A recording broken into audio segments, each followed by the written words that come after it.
Next आता है आपका इफेक्ट ऑफ सॉइल इरोजन। अब सॉइल इरोजन के क्या क्या इफेक्ट होते हैं।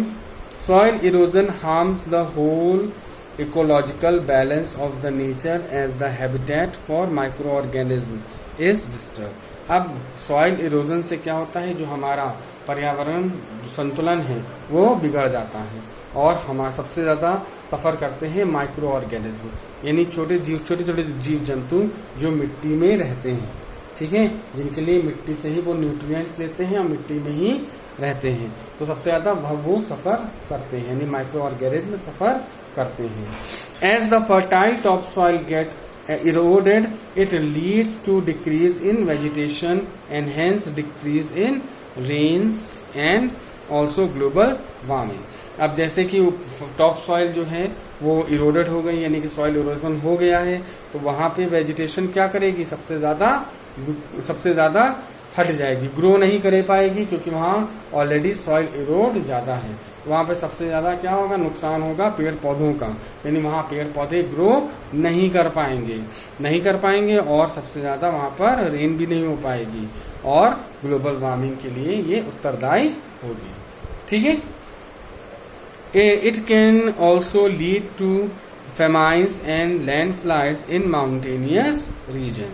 ठीक है, अब ये ज्यादा सॉइल इरोजन से क्या होता है, ये लैंडस्लाइड्स जो होता है, भूस्खलन होता है ना, तो इससे क्या होता है, चट्टानें खिसकती हैं, मिट्टी क्या करती हैं, उन्हें जकड़े रहती हैं, रोके रहती हैं। लेकिन जब मिट्टी ही इरोड हो गई है तो क्या होगा, तो चट्टानें जो होती हैं ये खिसकती हैं, स्लोपिंग भी करती हैं, तो लैंडस्लाइड्स की होने की संभावनाएं क्या हो जाती हैं, बढ़ जाती हैं, ठीक है। तो ये रीजन है, ये सब इफेक्ट है सॉइल इरोजन के, ठीक है।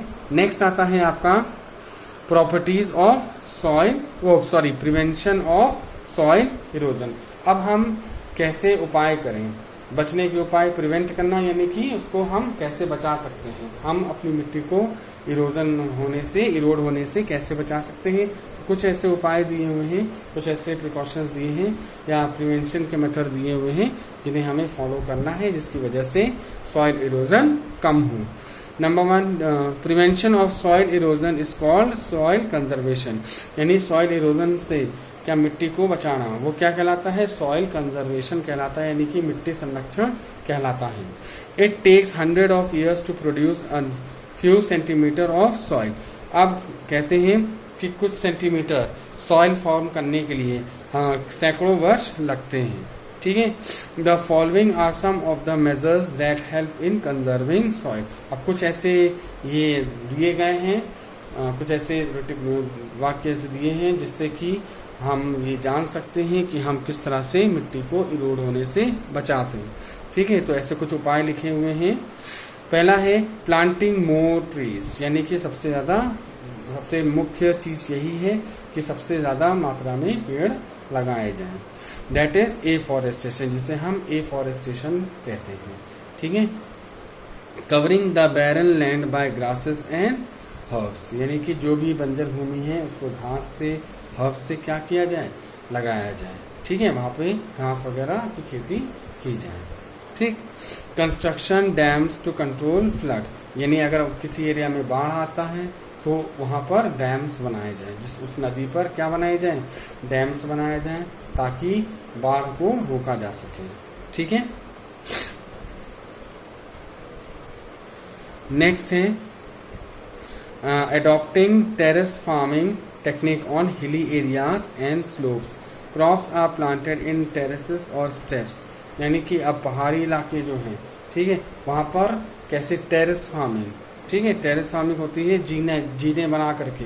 जैसे आप टेरेस पे जाते हैं तो जीने की सहायता से जाते हैं, है ना, जाते हैं, आपका जीना सीढ़ी जो है उसी सहायता से जाते हैं, तो वही स्लोपिंग करके, है ना, टेरेस बनाकर टेरेस फार्मिंग होती है, जीने बना करके उस तरह से क्या करें, वहां पर अगर फार्मिंग की जाए तो वो सही रहेगी। हिली एरिया में वो टेरेस फार्मिंग की जो फार्मिंग है वो सही रहेगी, ठीक है।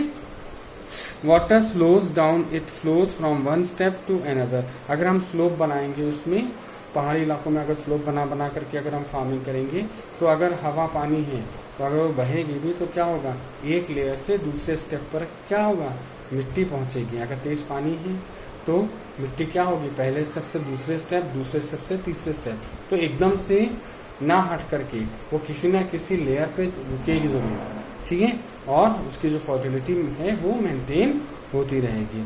तो ये स्लोप्स बनाना भी बहुत हिली एरियाज में स्लोप बनाने का जो एक आइडिया होता है, तो ये बहुत ही यूजफुल होता है, जिससे कि हम लोग सॉइल इरोजन को कम कर सकते हैं, ठीक है।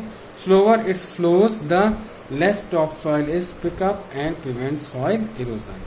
नेक्स्ट है controlling over grazing by animals, यानी कि जानवरों में जो चरने की क्षमता है उसको क्या करें, बहुत कम करें, यानी बहुत ज़्यादा एक ही जगह पर ओवर ग्रेज ना कराएं, अलग अलग जगहों पर उनको चरने के लिए भेजें। अगर कई दिनों तक एक ही जगह पर चराई करते करते क्या होगा, वहाँ एक तो वेजिटेशन खत्म ही हो जाएगी, दूसरी क्या होगी, उस सॉइल की फर्टिलिटी भी नष्ट हो जाएगी, ठीक है। तो ये ओवर ग्रेजिंग जो है एनिमल्स की वो रोकी जानी चाहिए। तो ये सब जो आपने पढ़ा है, ये सब सारी चीजें हैं जो हमें प्रिवेंशन के तौर पर करना चाहिए, जिससे कि सॉइल इरोजन से बचा जा सके। अंडरस्टूड।